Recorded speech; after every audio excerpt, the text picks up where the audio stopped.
I'm dermatologist Dr. Abby Waldman. I'm associate professor of dermatology, 10 years of experience, and I also use azelaic acid every single day for my redness and rosacea. I am going to get you started on azelaic acid for your clearest skin to date. So let's get started. This video is for you if you, one, want to clear your acne, but you also want to clear your post-inflammatory erythema, that redness you get after pimples, or post-inflammatory hyperpigmentation, the brown spots you get after getting a breakout. Because azelaic acid, it works for all three. But this video will also be useful for you if you're someone like me and you get rosacea or redness or mild hyperpigmentation.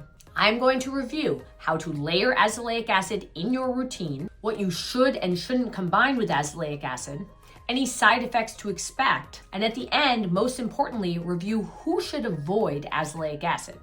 So first things first, what is azelaic acid? Did you know that azelaic acid is actually a naturally occurring chemical that's produced by the yeast that lives on our skin? It works for acne by blocking the bacteria that triggers acne called P. acnes and decreasing inflammation. For acne, I actually particularly like the Anua 10% azelaic acid because it's non-comedogenic. And the serum formula is very light for those of you with acne who just can't tolerate a thick cream.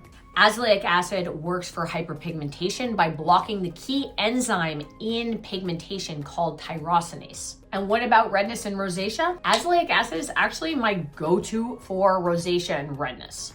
As you can see, I go through many bottles of the Anua 10% azelaic acid. It has these anti-inflammatory effects that blocks key drivers of redness, either after acne or with rosacea. Well, most of the large studies for redness and rosacea were done with prescription strength azelaic acid. I like that Anua has done its own clinical studies to show that consistent use over a course of a month can reduce redness. How to apply azelaic acid. Now, there is a lot of confusion on how and when to apply azelaic acid in your skincare routine. First off, azelaic acid can be used morning, night, or morning and night, which actually gives the best effect. Most of the studies with azelaic acid did use twice a day application, but even once a day application of 10% azelaic acid demonstrates an improvement in acne. What I'd recommend is starting off once a day, either morning or night, and then increasing to twice a day if you're not getting the results you want after 4 weeks. The over-the-counter formulation of 10%, it may take up to 8 weeks to start seeing effect. What order should you apply your azelaic acid? So the order is really going to depend more on the formulation than on the actual main ingredient. If your azelaic acid is a serum and it's a liquid, then it's going to be one of the first steps of your routine. So you really want to apply it either on clean, freshly washed skin, or you can layer it on top of other serums if you give 30 to 60 seconds in between serums. After applying the serum, then you can apply any of your other skincare. So that can be gels, creams, moisturizer, sunscreen, all of that goes after. So serum first, cream last. How I use the Anua is at night because this is formulated with hyaluronic acid as well, which is very hydrating. I apply this first after washing my face and then apply my tretinoin, my retinoid, and then moisturizer. Tretinoin is very drying. This can provide a hydrating first layer before applying the tretinoin to reduce side effects. Now, if you have a cream azelaic acid, then you're going to apply that with other creams. So you're going to apply any of your serums first if you use it, then you're going to apply your gel or cream formulation followed by moisturizer and sunscreen. So essentially it's going to be the last step before moisturizer and sunscreen if the formula is a cream. So you can see if it has a thicker formulation, then you're going to apply it right before moisturizer and sunscreen.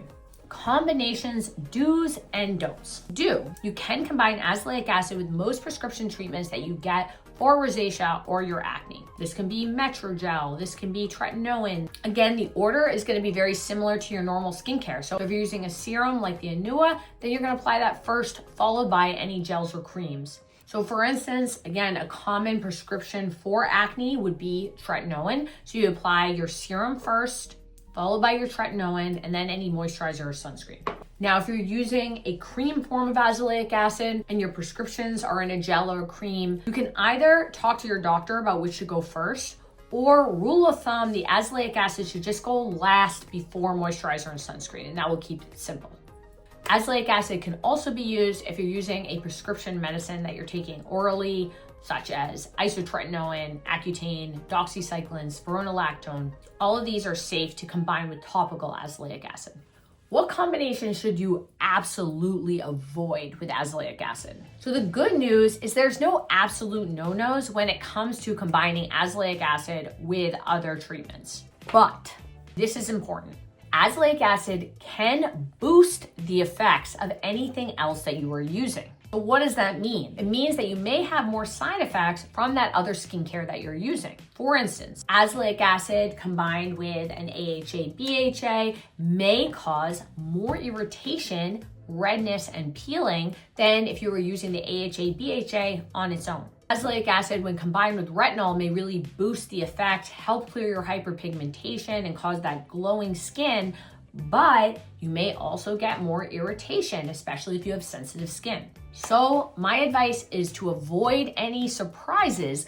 Don't start more than one product at a time. Start with one, get used to it, let your skin adjust for a month or two, and then add in the other product. Also, start once a day with azelaic acid and then increase to twice a day as tolerated. What are some side effects that you might expect? Well, azelaic acid generally is well tolerated compared to other skincare. Of course, there's always the potential to have some irritation. You may get a little purging, which is when your acne comes out more when you first start a product. That's more common with other types of skincare, but it can happen with azelaic acid. We talked about the fact that it can boost the effect of other topicals. And I would say the biggest side effect is it just not working. The over-the-counter 10% is not as strong as prescription. Some people need a prescription strength in order to clear their redness and their rosacea, even to clear their acne. So if you're not noticing a great improvement in 8 to 12 weeks or after one bottle is gone, then it may be worth talking to your dermatologist about prescription or other medication or treatments. That's particularly true in the case of redness. I myself, in addition to using azelaic acid, have had to have numerous pulse dye laser treatments in order to get my redness under control over the last 15 years. So who shouldn't use azelaic acid? So the surprising thing is that there's actually no one who absolutely can't use azelaic acid. It's pregnancy safe, it's breastfeeding safe, making it the absolute best option for acne and rosacea while you're pregnant.